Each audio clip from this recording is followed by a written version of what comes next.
Kemudian berikutnya ada daftar kamar. Jadi setup daftar kamar ini bisa diisikan pertama jumlah kamarnya dulu. Jadi misalnya ini kan total maksimum 100. Kalau misalnya kita hanya 10 kamar, kita bisa isi 10. Nanti akan seperti ini, kita bisa isikan ID-nya, misalnya ID 001, nama kamarnya Mawar. Kemudian di sini ada golongan harga harian 1, harian 2, mingguan 1, mingguan 2, bulanan 1, bulanan 2. Jadi ini kita bisa isikan rate hariannya berapa. Gitu. Misalnya hariannya 150.000. Ya, harian 2, 200.000. Kemudian kalau mingguan misalnya 1 juta. Ya. Dan seterusnya, ini kita bisa isikan, dan ini adalah bisa teman-teman ganti, misalnya hariannya ada lebih dari 1. Jadi di sini kita bisa set harian 1, harian 2, harian 3, ini geser ke kanan, atau di sini ditulis aja harian 3, bisa seperti itu. Ya, ini tambahan. Kemudian setelah itu, kalau daftar kamar kita sudah isi, pada dasarnya itu sudah bisa dijadikan di referensi di bagian penjualannya. Dan nanti kalau kita pilih ya di bagian penjualannya, nanti akan muncul golongan harga itu berdasarkan kamarnya. Nanti mungkin agar biar jelas, saya langsung saja bukunya, sudah ada contohnya. Sudah ada contohnya. Ya, daftar kamar ini sudah terlihat. Nah, kemudian untuk penjualan, ya, di sini tetap periode awal dan akhirnya harus diisi. Jadi golongan harga nanti akan menentukan. Ini intinya sih agar tidak selalu mengetik ya. Jadi langsung pilih bulanan 1, bulanan 2, tapi kalau harganya di luar price list, diisinya di yang kolom non price list. Ada penjelasannya di bagian pengisian penjualan. Tapi jangan lupa diisi periode awal dan periode akhirnya di sini. Ya, karena ini yang berkaitan dengan pembayaran. Ya. Sedangkan yang berkaitan dengan lama sewa, itu nanti ada di daftar penyewa. Ya, perhatikan ini.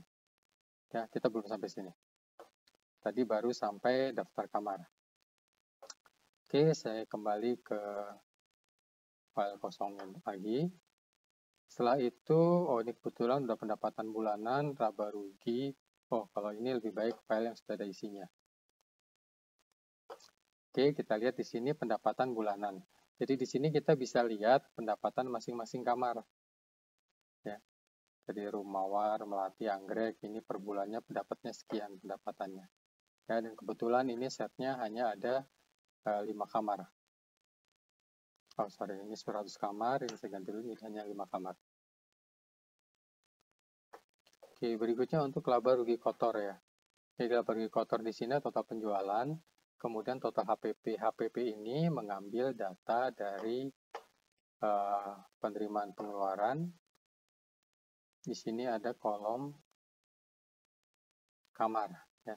Jadi kalau pengeluaran tadi diisi, kemudian di sini kamarnya dipilih, nanti dia akan muncul di bagian HPP. Jadi sebagai contoh, misalnya nanti ada kalau misalnya kos-kosan penggantian barang yang rusak, atau untuk hotel misalnya penggantian AC, ya, jadi itu bisa masuk sebagai HPP di laba rugi kotor ini nanti. Jadi bisa kelihatan untuk bulan ini, ini kan untuk 2 tahun ya. Untuk tahun ini secara keseluruhan ada penjualan sekian, kemudian dipakai untuk pemeliharaan, pembelian AC dan lain-lain, sehingga dapat secara kamar laba rugi kotornya sekian.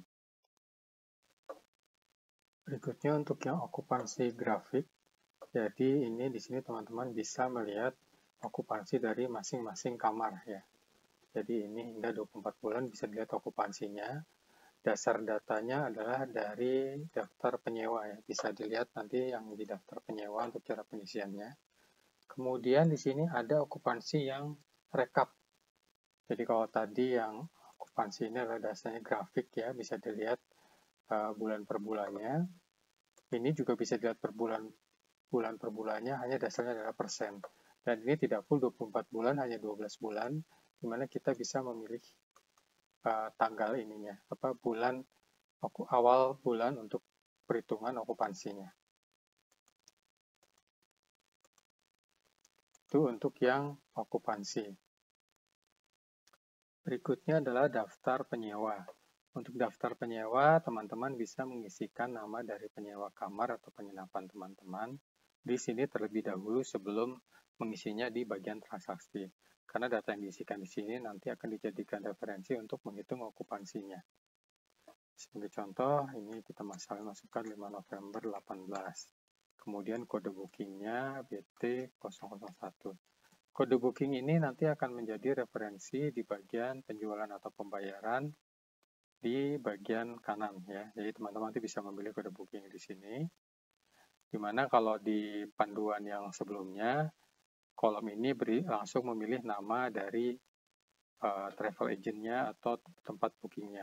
Kalau di sini, di bagian manajemen keuangan yang dipilih adalah kode bookingnya. Kemudian kita bisa isikan namanya, hanya dekor, kamarnya kita bisa pilih, misalnya anggrek, ya.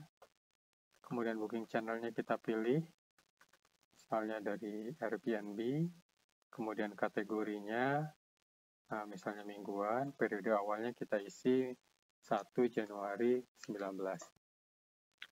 Perhatikan bahwa kalau tanggal akhirnya tidak diisi, maka asumsinya penyewa ini akan menyewa hingga akhir tahun pembukuan, jadi sebaiknya diisi. Karena defaultnya itu, jadi dianggap nanti okupansinya ya nanti akan sampai akhir tahun pembukuan. Jadi bisa diisi dulu tanggal sementara, nanti kalau misalnya sudah dapat yang realnya, ya nanti bisa langsung diedit di sini. Ya. Itu untuk daftar penyewa. Kemudian untuk laporan penyewa, ini rekap dari transaksi yang dilakukan penyewa berdasarkan isian di transaksi penjualan atau pembayaran. Jadi kita bisa pilih namanya di sini.